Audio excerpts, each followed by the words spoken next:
우리에게 주시는 말씀은 디모데전서 1장 18절에서 20절까지 말씀입니다. 신약 성경 337쪽 디모데전서 1장 18절에서 20절까지 말씀을 다 같이 합독을 하겠습니다. 같이 읽겠습니다. 아들 디모데야, 내가 네게 이 교훈으로서 명하노니 전에 너를 지도한 예언을 따라 그것으로 선한 싸움을 싸우며 믿음과 착한 양심을 가지라. 어떤 이들은 이 양심을 버렸고 그 믿음에 관하여는 파선하였느니라.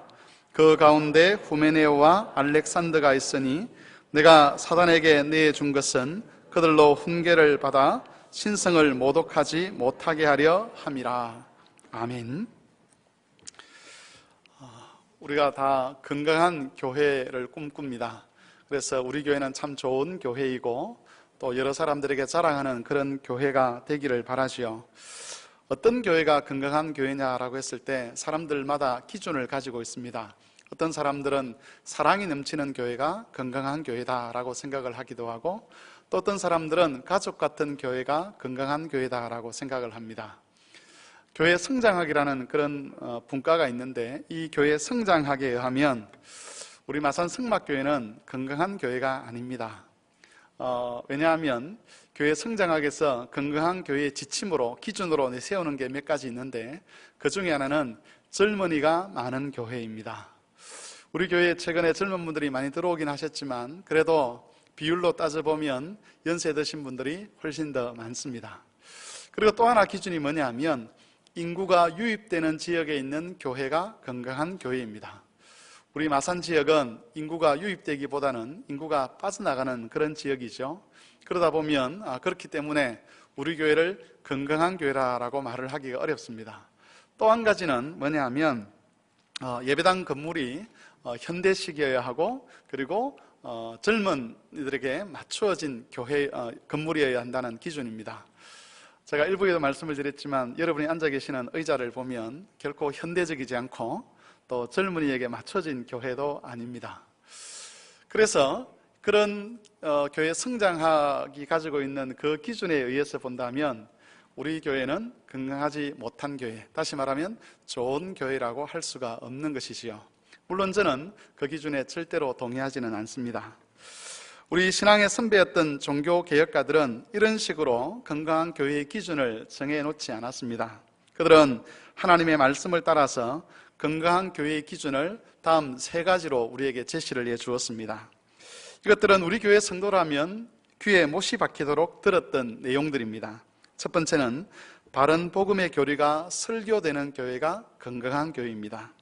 두 번째는 성례가 바르게 집행되는 교회가 건강한 교회입니다. 그리고 세 번째는 권징이 합당하게 시행되는 교회가 건강한 교회입니다. 여러분 중에서는 아이고 이제 그 이야기 좀 안 했으면 좋겠습니다라고 생각하실 분들이 계실지 모르겠지만, 여러분 우리 교회를 벗어나서 이 창원 마산 지역에 있는 교회들 중에서 이런 식으로 우리 신앙의 선조들이 물려준 그 기준을 따라서 교회를 운영하려고 하는 곳이 그렇게 많지 않습니다. 마음에 경기를 일으킬 만큼 우리가 자주 들었던 내용이지만, 만일 우리가 이것에 대해서 조금이라도 소홀하게 되면 앞에서 제가 말씀드렸던 우리가 동의하지 못할 만한 그런 것들이 건강한 교회의 기준으로 이렇게 제시되게 되고, 우리가 그것을 따라서 교회를 운영해가는 그런 어리석음에 빠질 수밖에 없습니다. 여러분, 교회는 영적 싸움의 한복판에 놓여 있습니다. 그 싸움에서 마귀는 우리의 기준을 흐리게 하는 것을 통해서 교회를 병들게 하고 타락시키려고 합니다. 그래서 한편으로는 이런 이야기들이 상투적인 것이 되지 아니하도록 그렇게 해야 되겠지만, 또 한편으로는 항상 우리가 이것을 기억하고 또 마음에 새기고 이것을 놓지 않도록 늘 조심을 해야 합니다. 오늘은 건강한 교회의 세 가지 기준 중에서 본문의 말씀을 통해서 권징에 대해서 설교를 하려고 합니다. 권징이라는 말은 교회에서 신자들을 권면하고 또 징계하는 것과 관련되어 있습니다. 좀 더 쉽게 말하면 교회에서 신자들에게 벌을 주는 것을 말합니다. 교회 처음 오신 분들은 무슨 교회에서 벌을 주냐라고 그렇게 되물으실지 모르겠지만 교회에서도 벌을 줍니다.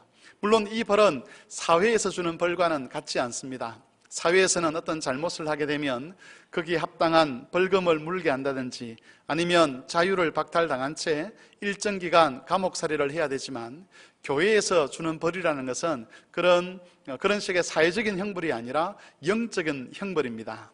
그래서 사소한 잘못을 한 사람들에게는 권면의 말을 하고, 좀 문제가 있다라고 하면 예를 들면 이런 벌을 내리죠. 일주일 동안 새벽기도에 참여하십시오. 또는 지금부터 한 달 동안은 목사님의 설교를 다 받아 적으십시오. 이런 벌을 내립니다. 그리고 좀 더 지나치면 예배에 참석하지 못하게 하는 그런 경우도 있습니다. 또 어떤 분들에게는 성찬에 참여하지 못하게 하는 벌이 있고요. 아주 심한 벌을 하게 되면 교회에서 내어쫓습니다. 당신은 우리 교회에 오지 마십시오 라고 하는데, 그런 것을 일컬어서 출교다, 그렇게 이야기를 합니다. 여러분, 안타까운 것은 이런 권징을 시행하는 것이 바른 교회, 건강한 교회를 세우는 기준임에도 불구하고 오늘날 실질적으로 이런 권징을 시행하는 교회는 거의 없다고 보면 될 것 같습니다. 여러분이 주일 예배를 드리지 않았다고 해서 혹시 권징 받아보신 적이 있습니까? 성도들 간에 다툼이 일어났는데 그 다툼의 문제를 해결하지 못한 것 때문에, 그래서 교회 안에서 계속 다툰 채로 살아가는 것 때문에 권징을 받아보신 적이 아마 없을 겁니다. 뿐만 아니라 교회 앞에서 했던 서약을 지키지 않은 것 때문에 권징을 받아보신 적도 없을 것입니다. 원래는 이런 일들은 정당한 절차를 통해서 교회로부터 권면을 받든지 또는 징계를 받든지 해야 되는 일임에도 불구하고, 오늘날 한국 교회에서, 우리 교회를 포함해서 한국 교회에서 이런 것들로 권징을 시행하는 교회는 거의 없다고 해도 무방할 정도로 권징이 보편화되어 있지 않는 그런 시대입니다. 다르게 말하면 그만큼 교회가 건강함을 잃어가는 것이라고 볼 수가 있는 것이지요. 여러분, 권징이 시행되지 않으면 나타나는 현상이 있는데, 그것은 바로 복음의 교리가 조롱을 받는 것입니다. 또 세례와 성찬이 경박해지게 됩니다. 그러면서 교회의 질서가 훼손되어서 분쟁과 다툼이 일어나도 그것을 해결할 능력을 갖지 못하게 됩니다. 교회 안에서 바른 복음의 교리가 설교되는 것 참 중요합니다. 그러나 동시에 중요한 것은 교인들이 그 복음의 가르침을 따라서 순종하는 것도 역시 강조되어야 합니다. 바른 성례가 집례되는 것도 중요합니다. 그러나 그 성례에 합당한 순종이 없다면 성례를 바르게 시행하는 것 자체만으로는 큰 의미를 가질 수가 없는 것입니다. 권징을 시행하는 이유는 신자들로 하여금 두려움과 떨림으로 복음의 말씀을 듣고 두려움과 떨림으로 성례에 참여하여서 합당한, 그 말씀에 합당한 삶의 열매를 맺도록 하기 위함입니다. 권징이 시행되지 않으면 복음의 교리를 순종하는 일이나 또는 성례에 합당한 삶을 살아가는 일에 우리가 게을러지는 그런 경향을 가지게 되고, 또 그런 일에 안일한 마음을 갖게 되고, 영적인 감각들이 무뎌져서 믿음의 선한 싸움을 계속 이어가기가 어렵습니다. 우리가 구원받은 백성들임에도 불구하고 여전히 죄의 영향력을 아래 있기 때문에 그 죄의 영향을 받게 되면 영적인 싸움을 싸워가는 데 있어서 안일하고 나태해질 수밖에 없는 것이지요. 그래서 권징을 통해서 그런 안일함과 나태함을 극복하도록 하는 것입니다. 그런데 여러분, 교회에서 권징을 시행해야 되는 이유는 꼭 그것만 있는 것은 아닙니다. 권징이 필요한 또 다른 중요한 이유가 있는데, 그것은 바로 영혼에 대한 애착 때문입니다. 권징의 주된 목적은 잘못된 사람에게 벌을 주는 데 있지 않습니다. 권징은 그 사람으로 하여금 자신의 죄를 회개하고 그리스도께로 돌아서서 신자가 누려야 될 영적인 자유와 기쁨을 누리도록 하는 것이 그 주된 목적입니다. 그래서 개인적인 면에서 본다면 권징은 크게 두 가지 의미가 있습니다. 죄를 깨닫고 우리는 스스로 잘못을 범하고서도 자신의 죄를 알지 못할 때가 종종 있습니다. 그런 것들 중에 어떤 것들은 문제가 안 되는 것도 있지만 어떤 것들은 아주 심각한 문제가 되는 것들이 있죠. 그럴 때에 권징을 통해서 그 문제의 심각성을 깨닫게 하고 깨달을 뿐만 아니라 회개하여 돌이키도록 하는 것입니다. 두 번째는 죄의 사슬로부터 그 영혼을 자유롭게 하기 위해서입니다. 우리가 어떤 구체적인 죄를 짓고 하나님 앞에서 죄 용서를 받았음에도 불구하고 그 죄로부터의 죄책감에 시달리고 있다면 교회가 그 죄책감을 끊어주는 역할을 해야 합니다. 우리가 죄책감에 시달리게 되면 마치 우리 영혼이 어떤 상태에 놓여 있는 것과 같으냐 하면 큰 쇳덩이를 양쪽에 단 사슬을 이렇게 치고 사는 것과 똑같은 그런 처지에 놓이게 됩니다. 그래서 하나님께서 자유를 주셨음에도 불구하고 본인은 그 자유를 누리지 못하는 것이지요. 영적으로 하나님 앞에 무엇인가 헌신하려고 하면 그 죄책감이 자신의 마음에 이런 속삭임을 들려줍니다. 네가 지난번에 그런 죄를 짓고서도 그런 말을 하려고 하느냐? 그런 일을 하려고 하느냐? 이런 식으로 그 영혼을 올가매어서 그로 하여금 하나님이 신자에게 주신, 그리스도 안에 주신 그 자유를 누리지 못하게 하는 것이지요.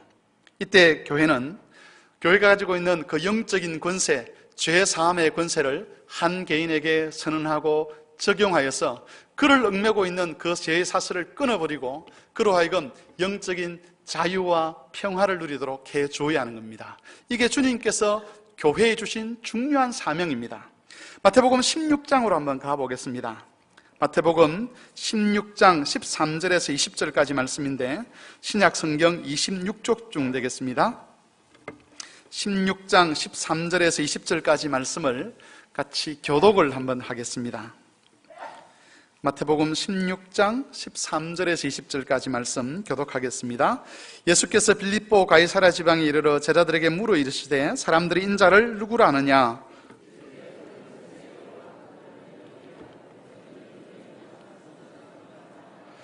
이르시되 너희는 나를 누구라 하느냐?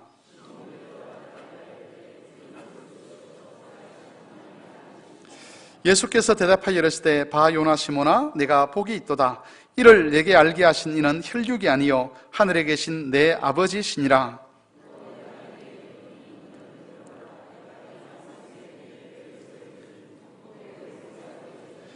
내가 천국의 열쇠를 내게 주리니 네가 땅에서 무엇이든지 매면 하늘에서도 매일 것이요 네가 땅에서 무엇이든지 풀면 하늘에서도 풀리리라 하시고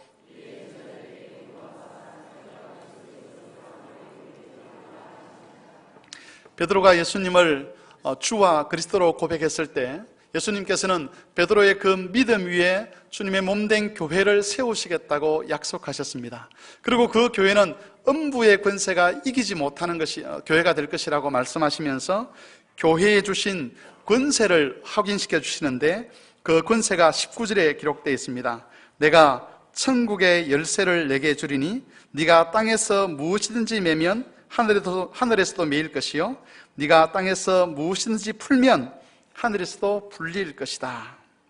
예수님께서 교회에 주신 권세는 천국을 열고 닫는 권세인데 이것은 바로 죄 용서를 선언할 수 있는 권세를 말합니다. 그래서 교회가 공적 절차를 통해서 예를 들면 우리가 예배 시간에 목사 입을 통해서 죄 사함을 선포하는 이런 공적 질서를 통해서 또는 당회를 통해서 일정한 벌을 가하고 그 벌이 끝났을 때에 죄 용서를 선언하는 이런 공적 절차를 통해서 교회가 죄 사함을 선포하게 되면 그것은 영적인 힘을 가지게 되는데 어떤 영적인 힘을 가지게 되느냐 하면 신자를 올가매고 있는 신자의 어깨에 눌려있는 그 죄의 사슬을 끊어버리는 영적 권세를 가지게 된다는 것입니다.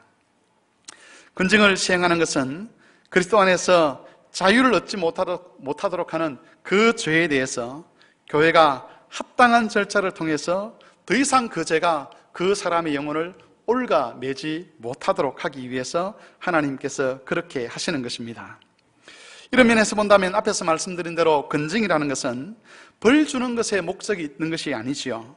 바른 복음의 교리가 설교되고 지켜지도록 하기 위해서 또 바른 성례가 집행되도록 하기 위해서 권징을 시행하지만 벌을 목적으로 하는 것이 아니라 한 사람의 영혼을 주께로 돌이키고 그 영혼을 살리는 것을 목표로 하는 것이 바로 교회에서 행하는 권징입니다. 오늘 본문은 바로 그 사실을 우리에게 들려주고 있습니다. 본문에는 후메네오와 알렉산더라는 두 사람이 등장합니다. 이 사람들은 복음의 바른 교리를 떠나서 거짓 교리를 따르다가 결국은 믿음에서 파선한 그런 인물들이었습니다. 바울은 이들을 사탄에게 내어주었다라고 그렇게 이야기를 합니다. 이 말이 정확하게 무슨 뜻인가를 이해하기 위해서는 우리 개역 개정 번역 외에 다른 번역을 조금 참고를 할 필요가 있는데, 공동 번역이라는 것이 있습니다. 우리 화면을 통해서 공동 번역에서 제시된 이 디모데후서 1장 20절 말씀을 한번 같이 읽어보도록 하겠습니다. 화면 안 나오나요? 안 받으셨어요? 죄송합니다. 전달이 안 된 것 같습니다. 제가 한번 읽어드리겠습니다. 히메네오와 알렉산드로가 바로 그런 사람들이어서 나는 그들을 사단에게 내어주어 그들을 다시는 하나님을 모독하지 않도록 훈련을 받게 하였습니다 라고 이렇게 번역을 할 수가 있습니다. 여러분, 사탄에게 내어준다는 것은 교회에서 내쫓는 걸 말합니다. 출교를 말하죠. 왜 이것을 사탄에게 내어준다는 말로 표현을 하느냐 하면, 교회는 각 신자들의 어머니와 같은 역할을 하도록 하나님께서 그렇게 정하셨습니다. 그래서 교회 안에 있다, 교회에 속했다는 것은 우리가 눈으로 보고 몸으로 느낄 수 없지만 하나님께서 교회가 가지고 있는 그 영적 권세를 통해서 어느 일정한 수준까지는 사탄이 시험하고 도전할 수 있지만 그 이상은 도전하지 못하고 그를 시험하지 못하도록 하나님께서 교회를 통해서 지키신다는 그런 의미입니다. 그런데 교회에서 출교를 당하게 되면 바로 어미의 품을 떠나는 아이와 똑같은 것이죠. 더 이상 그를 보호해 줄 수 있는 영적 권세가 사라지게 됩니다. 그래서 마치 맹수들이 있는 그 한가운데로 어린 양을 보내는 것과 똑같은, 아무런 저항할 수 있는 힘을 가지지 못한 상태로 그렇게 교회 밖으로, 사탄 앞으로 내어 쫓기게 되는 것입니다. 그럼 바울이 이 후메네오와 알렉산더를 이렇게 출교한 목적에 대해서 이런 이야기를 합니다. 그들이 다시는 하나님을 모독하지 않도록 훈련을 받게 하였습니다. 훈련이라는 것은 고통을 통해서 단련되는 것을 말합니다. 그러니까 교회에서 내어 쫓아서 그 영혼이 고통을 받도록 하는데, 그 고통의 목적이 뭐냐? 다시는 거짓 교리에 미혹되지 않도록, 자신이 거짓 교리에 빠져서 하나님을 모독한 그 일이 참 큰 죄라는 것을 깨닫고 하나님 앞에 돌아오도록 하기 위해서 그런 일을 했다는 것입니다. 여러분, 여기서 우리는 두 가지 중요한 사실을 알게 됩니다. 첫 번째는 권징이라는 것은 사람을 고통스럽게 한다는 것이지요. 당연한 것 아닌가라고 그렇게 물으실지 모르겠지만 바로 이것 때문에 오늘날 교회들이 신자들에게 권징을 행하지 못합니다. 오늘날 교회들은 신자들의 마음에 상처를 주는 것을 두려워합니다. 이것은 부모들이 자녀들을 고통 가운데로 내모는 것을 두려워하는 것과 똑같습니다. 하지만 여러분, 우리가 행하는 악한 일들 중에는 고통을 겪지 않고서는 돌이킬 수 없는 그런 악한 것들이 있습니다. 그런 경우에는 고통을 겪게 만들어야 합니다. 우리의 자녀들이 고통 가운데 내몰리는 것을 부모들이 견디지 못해서, 참지 못해서 그 고통을 피하도록 길을 열어주기도 하고, 또 부모들이 대신 그 고통을 당하기도 하지요. 어떤 것들은 그렇게 해야 되지만, 그러나 어떤 고통들, 특별히 자기가 잘못해서 자기가 책임져야 되는 그런 고통들은 아이들로 하여금 책임지도록 해야만 하는 것이죠. 만일 자기가 책임져야 될 그 고통에서도 부모들이 늘 면책특권을 허락한다면 이 아이는 책임감 없는 아이로 자라게 되고 나중에는 더 큰 고통으로 내몰리는 그런 일을 할 수밖에 없는 것입니다. 영적인 부분에서도 마찬가지입니다. 후메네오와 알렉산더의 잘못은 고통을 통하지 않고서는 해결될 수 없는 그런 일들이었습니다. 그래서 바울은 그들의 마음이 상처를 받도록 내버려 두었습니다. 그들의 마음에 고통이 임하도록 내버려 두었습니다. 마치 맹수 앞에 어린 양을 내보내는 것처럼 그렇게 아무런 대비책도 없는 상황에서 사탄에게 그들의 영혼을 내어주어 버렸습니다. 그러나 여러분, 교회에서 쫓겨나는 이 아픔을 통해서 바울이 기대했던 것은 그들이 하나님의 신성을 모독하는 일을 중단하고 하나님께로 돌아오는 일이었습니다. 바로 이것이 본문에서 나타나는 출교가 가지고 있는 두 번째 의미입니다. 여러분, 이 출교는 그 영혼을 돌이키기 위해서 시행된 것이었습니다. 대부분의 학자들은 이 본문을 대하면서 해석을 하면서 아마 바울도 이 사람들이 돌아올 수 없을 것이라고 생각했을 것이라고 추정을 합니다. 추정을 한다는 것은 나와 있지 않지만 전체적인 문맥을 보니 그러하겠다라고 짐작하게 한다는 것이지요. 그래서 후메네오와 알렉산더가 이 징계를 받고 회개하여 돌아왔겠느냐라고 할 때에 아마 그러지 않았을 거다라고 생각을 합니다. 바울도 그런 기대를 사실은 안 했을 것이라고 이야기를 하지만, 그럼에도 불구하고 바울이 이런 이야기를 하는 이유는 그 한 가닥의 빛을 보는 것이죠. 다시 말하면 전반적으로 봐서 이런 징계를 시행한다고 해서 이 사람들이 돌아올 것 같지는 않지만, 그래도 혹시나 하는 그 한 가지 마음 때문에 지금 이 후메네오와 알렉산더를 출교한다는 것입니다. 그렇게라도 하지 않으면 그들의 영혼이 완전히 망한다는 것을 알기 때문입니다. 여러분, 바울이 후메네오와 알렉산더에 대해서 징계를 했던 이유는 그 영혼에 대한 애착, 그 영혼에 대한 바울의 사랑 때문이었습니다. 여러분, 이것이 교회 안에서 권징을 향할 때 절대로 잊지 말아야 될 중요한 부분입니다. 앞에서 말씀드린 것처럼 우리 교회를 비롯해서 한국 교회들이 권징을 시행하지 않는 상태에서 사랑에 대한 이야기를 먼저 하는 것이 옳으냐라고 물을지 모르겠지만, 앞으로 건강한 교회를 세워가는 데 있어서, 바른 기준을 세우는 데 있어서 우리가 놓치지 말아야 될 정말 중요한 것이 무엇이냐? 바울이 이 타락했던 알렉산더와 후메네오의 영혼에 대해서 가지고 있던 그 애착을 우리가 놓치지 말아야 한다는 것입니다. 실제로 여러분, 지금 이 바울의 서신을 받았던 디모데는 에베소 교회에서 목회를 하고 있었는데, 나중에 이 에베소 교회는 이 문제 때문에 하나님으로부터 큰 책망을 받게 됩니다. 요한계시록 2장으로 한번 가보겠습니다. 요한계시록 2장 1절에서 7절까지 말씀을 교독을 하겠습니다. 요한계시록은 성경 마지막 부분에 있습니다. 요한계시록 2장 1절에서 7절까지 말씀을 교독을 하겠습니다. 에베소 교회의 사자에게 편지하라. 오른손에 있는 7 별을 붙잡고 7 금촛대 사이를 거니시는 이가 이르시되,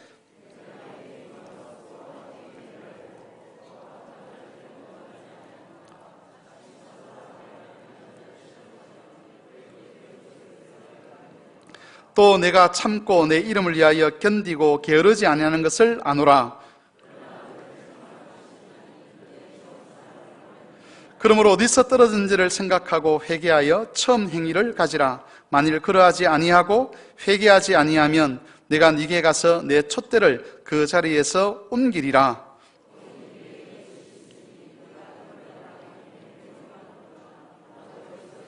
같이 읽겠습니다. 귀 있는 자는 성령이 교회들에게 하시는 말씀을 들을지어다. 이기는 그에게는 내가 하나님의 낙원에 있는 생명나무의 열매를 주어 먹게 하리라. 여기 보면 에베소 교회에 대한 주님의 칭찬이 있죠. 에베소 교회는 악한 자들을 용납하지 않는 교회였습니다. 이것은 교회가 권징을 잘 시행했다는 것을 의미합니다. 거짓 사도들을 분별해서 그들의 거짓됨을 드러내기도 했습니다. 다시 말해 복음의 바른 교리가 설교되는 교회가 에베소 교회였습니다. 또 에베소 교회는 주의 이름을 위하여 고난을 견디며 인내했던 교회였습니다. 여러분, 겉으로만 본다면 우리 신앙의 선조들이 우리에게 물려주었던 건강한 교회의 그 겉모습만 가지고, 기준의 겉모습만 가지고 본다면 에베소 교회는 정말 건강한 교회입니다. 바른 복음이 설교되고 권징이 합당하게 시행되는, 그리고 인내하는 그런 교회였습니다. 그럼에도 불구하고 여기에 보면 주님께서 에베소 교회를 향해서 던지시는 아주 엄한 책망의 말씀이 있는데, 그 말씀이 얼마나 엄한지에 대해서는 촛대가 옮겨질 수 있다는 그 말씀을 통해서 확인할 수가 있습니다. 촛대가 옮겨진다는 것은 교회의 권세가 사라지는 것이지요. 교회가 파괴될 수 있다, 교회가 무너질 수 있다, 그렇게 이야기를 하는 겁니다. 여러분, 주님께서 책망하신 내용이 무엇입니까? 너희가 정말 바른 말씀을 전하는구나, 너희가 정말 권징을 잘 시행하는 거구나, 너희가 정말 믿음을 따라 인내를 참 잘하는구나. 그러나 너희에게 사랑이 없다. 너희가 첫사랑을 잃어버렸다라고 그렇게 말씀합니다. 기준을 따라서 행하기는 하는데 거기에 사랑이 없었습니다. 하나님을 향한 사랑, 다른 성도들을 향한, 영혼을 향한 그 영혼에 대한 애착이 그들에게 보이지 않았습니다. 주님이 시키신 일을 하기는 하는데 마음 없이 행동만 따라왔다는 것이죠. 어떤 분이 이 본문을 주의하면서 이런 이야기를 했습니다. 비유를 들었는데 어느 집안에 한 부인이 남편과 자녀들을 위해서 온갖 헌신을 다했습니다. 아침부터 일찍 일어나서 집안 청소를 다 해놓고 가족들을 위해서 맛있는 음식을 준비합니다. 부인으로서 어머니로서 할 수 있는 최선을 다해서 가족을 섬겼습니다. 그런데 문제는 그 가족들이 엄마의 사랑을 느끼지 못하고 아내의 사랑을 느끼지 못했다는 것이죠. 부인도 일을 하기는 하지만 사랑 때문에 하는 것이 아니라 그냥 자기에게 주어진 일이기 때문에 했습니다. 여러분, 끝으로 본다면 그 가정을 우리는 건강한 가정이라고 할 수가 있을 겁니다.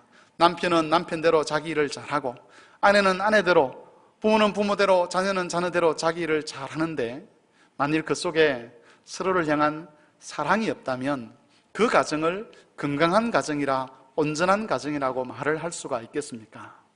아마 그런 가정에 산다면 우리가 모든 일들이 겉보기에는 잘 진행될지 몰라도 거기서 살아가는 사람들은 지옥에 사는 것과 같은 그런 느낌이 들지 않을까라는 생각을 해볼 수가 있습니다.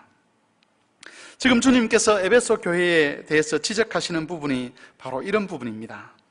바른 복음의 교리를 설교하려는 이유가 하나님을 향한 사랑과 성도들을 향한 사랑이 바탕이 된 것이 아니라면 그 설교는 사람의 영혼을 파괴하는 칼로 작용을 할 것입니다. 사랑이 없는 기준이라는 것은 잔인하고 폭력적인 성격을 띌 수밖에 없는 것이지요. 권징을 시행하는 것도 마찬가지입니다. 바울이 후메네와 알렉산드를 향해서 가졌던 그 영혼에 대한 그런 애착이 없는 가운데 시행되는 권징이라면 그 권징은 절대로 영혼을 살릴 수가 없습니다. 고통과 상처만 가져다 주고 그런 권징은 교회를 진리 위에 세우는 것이 아니라 오히려 교회를 파괴하고 생명을 빼앗는 결과를 가져오게 될 것입니다. 질서는 세울 수 있을지 모르겠지만 결국 그 질서라는 것이 교회를 파괴하는 폭력으로밖에 작용하지 않는 것입니다. 앞에서 잠깐 언급했지만 건강한 교회의 바른 기준을 우리 신앙 선배들이 물려줬던 그 기준을 따라 강조하는 교회는 우리 주변에 그렇게 많지 않습니다. 우리 교회가 추구하고 있는 이런 방향들은 교회를 공교회적인 전통 속에 세우고 또 우리의 신앙을 다음 세대에 전수하는 데 있어서는 정말 중요한 역할을 할 것임에 틀림이 없습니다. 그런데 우리가 우리 스스로에게 이런 질문을 해보아야 합니다. 우리에게는 그런 기준들을 생명을 위한 것으로 사용할 수 있는 능력이 있는가, 사랑이 있는가를 질문해 보아야 합니다. 먼저 목사인 저를 비롯해서 교역자들이 이 질문 앞에 서야 할 것입니다. 정말 하나님 말씀을 준비할 때에 성도들을 사랑하는 마음으로, 하나님을 사랑하는 마음으로 설교를 준비하는지, 그 다음은 직분자들이 이 질문 앞에 설 수 있어야 할 것입니다. 내가 행하고자 하는 그 일이, 내가 주장하는 그 일이, 내가 언급한 그 말들이 과연 하나님을 향한 사랑과 성도들을 향한 사랑 때문에 나온 말인지를 질문해 보아야 합니다. 그리고 다음은 모든 성도들이 이 질문 앞에 스스로를 점검해 볼 수 있어야 합니다. 우리에게는 사랑이 있는가? 건강한 교회의 기준을 생명을 위한 도구로 사용할 만한 그런 힘, 사랑이라고 하는 능력이 우리에게 있는지를 돌아보아야 합니다. 만일 그러한 사랑이 없다면 우리가 제시하는 모든 기준들과 우리가 행하고자 하는 모든 일들은 사람을 죽이는 도구로 작용할 수밖에 없습니다. 이 말씀을 준비하면서 저를 돌아본 경험이 있습니다. 처음 이 교회 담임으로 부임했을 때 제 마음에 우리 성도들을 향한 사랑이 가득 찼었다고 그렇게 말씀드려도 부끄럽지 않을 것 같고 그에 대해서는 하나님께서 정인이 되어 주실 것이라는 생각도 해보았습니다. 그런데 지금에 와서 돌아보면 과연 그 처음 가졌던 마음들이 그대로 유지되고 있는가라고 질문했을 때에 방향은 다르지 않지만 그 정도가 많이 약해진 것이 사실이 아닌가, 그렇게 점검을 해봅니다. 목사로서 매너리즘에 빠진 것일 수도 있고, 아니면 교만해서 첫 마음을 잃어버린 것일 수도 있겠죠. 제가 알지 못하는 이러저러한 죄의 유혹들에 의해서 영적인 자유를 누리지 못하기 때문에 나타난 현상일지도 모르겠지만, 어찌되었든 이 말씀이 저를 부끄럽게 하는 것은 사실입니다. 여러분은 어떻습니까? 여러분에게는 하나님을 사랑하는 마음과 그리고 다른 교인들을 사랑하는 마음들이 여러분 속에서 잘 지켜지고 있습니까? 아니면 여러분도 저처럼 이 말씀 앞에서 부끄러움을 느끼고 계십니까? 여러분에게 미움이 아직도 남아 있습니까? 다른 사람을 향한 원망과 시기가 남아 있습니까? 이전에는 쉽게 용서가 되고 용납이 되었던 그런 말들인데 지금은 똑같은 모습과 똑같은 현상 속에서 오히려 원망과 불평이 나오지는 않습니까? 분명히 바른 것을 이야기하는 것은 맞는데 그것이 사랑 때문이 아니라 정죄하고 비난하려는 목적으로 나온 것은 아닙니까? 답은 정답인데 그 정답이 우리를 서로 세워가는 것이 아니라 오히려 서로를 정죄하게 만들고 서로를 불신하게 만들고 서로를 진리에서 떠나게 하는 것은 아닌지 우리가 생각해 보아야 합니다. 주님은 에베소 교회를 향해서 이렇게 말씀하셨습니다. 그러므로 어디서 떨어졌는지 생각하고 회개하여 처음 행위를 가져라. 후메네오와 알렉산더를 출교하면서 바울이 그 영혼에 대해서 가졌던 그 애착이 너희에게 있는지 돌아보고 만일 그것이 발견되지 않으면 어디서 떨어졌는지 생각하고 회개하여 처음 행위를 가지라라고 말씀하는 것입니다. 성도 여러분, 만일 우리가 잃어버린 것이 있다면 에베소 교회를 향한 예수님의 말씀을 진지하게 우리 자신에게 적용시켜 보아야 합니다. 무엇이 문제인가? 어디서부터 잘못된 것인가? 왜 내 속에서 이런 마음이 생기는가? 왜 목사로서 성도를 원망하며 성도에 대한 불평의 마음들이 생기는가? 이전에는 그렇게 사랑스러웠던 것이 이제는 왜 그렇게 불평의 요소로 작용되는가? 왜 하나님께서 주신 직분이 내게 이렇게 부담이 되는가? 왜 하나님께서 맡기신 일들이 내게 원망과 불평거리가 되고 있는가? 우리 스스로 돌아보아야 하는 것입니다. 어디서부터 문제가 시작되었는지, 무엇이 우리에게서 열정과 사랑을 빼앗아가 버렸는지 되돌아보고 점검하고 회복해야 하는 것입니다. 여러분, 이것은 절대로 가벼운 일이 아닙니다. 교회를 바른 복음이 설교되도록 세우는 것 중요하지요. 교회에서 바른 성례가 집행되도록 하는 것 중요합니다. 교회에서 근징이 합당하게 시행되도록 하는 것 정말 중요합니다. 그러나 여러분, 그것을 잘했던 에베소 교회가 주님으로부터 받았던 책망, 만일 돌이켜 회개하지 아니하면 내 촛대를 옮길 것이라고 하신 그 두려운 경고를 우리의 경고로 받을 수 있어야 합니다. 다시 마음을 들여서 성경을 읽고, 다시 마음을 들여서 설교를 듣고, 다시 마음을 들여서 열정을 가지고 기도해야 되며, 다시 마음을 들여서 성도들을 돌아보아야 합니다. 어디서부터 잘못되었는지 점검하고 주님의 마음을 다시 우리의 마음에 담을 수 있게 해달라고, 바울이 가졌던 그 애착, 주님으로부터 배웠던 그 영혼에 대한 애착을 우리가 다시 가질 수 있게 해달라고 하나님께 간절히 기도하며 나갈 수 있어야 하는 것입니다. 사랑하는 성막교회 성도 여러분, 교회가 건강하기 위해서는 바른 복음의 교리가 반드시 가르쳐져야만 합니다. 교회가 건강하기 위해서는 바른 성례가 반드시 시행되어야 합니다.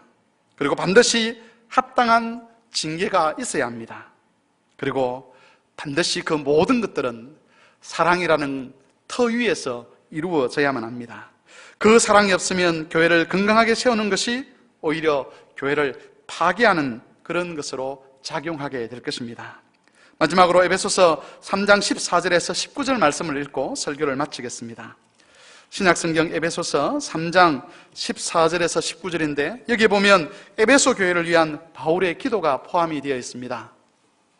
이 기도를 함께 읽고 하나님 앞에 우리 기도하는 시간 갖도록 하겠습니다. 신약 성경 312쪽쯤 되겠습니다. 에베소서 3장 14절에서 19절까지 말씀 우리 다 같이 합독을 하겠습니다. 다 같이 읽겠습니다. 이러므로 내가 하늘과 땅에 있는 각 족속에게 이름을 주신 아버지 앞에 무릎을 꿇고 비노니 그의 영광의 풍성함을 따라 그의 성령으로 말미암아 너희 속 사람을 능력으로 강건하게 하시오며 믿음으로 말미암아 그리스도께서 너희 마음에 계시게 하시옵고 너희가 사랑 가운데서 뿌리가 박히고 터가 굳어져서 능히 모든 성도와 함께 지식에 넘치는 그리스도의 사랑을 알고 그 너비와 길이와 높이와 깊이가 어떠함을 깨달아 하나님의 모든 충만하신 것으로 너희에게 충만하게 하시기를 구하노라. 에베소 교회가 하나님의 사랑으로 충만하기를 기도했던 이 바울의 기도가 남의 기도가 아니라 우리 자신을 위한, 우리 교회를 위한 우리의 기도가 될 수 있기를 바랍니다. 하나님 말씀을 생각하며 기도하겠습니다. 성도 여러분, 우리 교회가 좋은 교회가 되기 위해서는 신앙 선배들이 물려주었던 그런 좋은 기준들을 우리가 추구해야 되겠지만, 그러나 그것과 동시에 우리 안에 사랑이 넘쳐야만 합니다.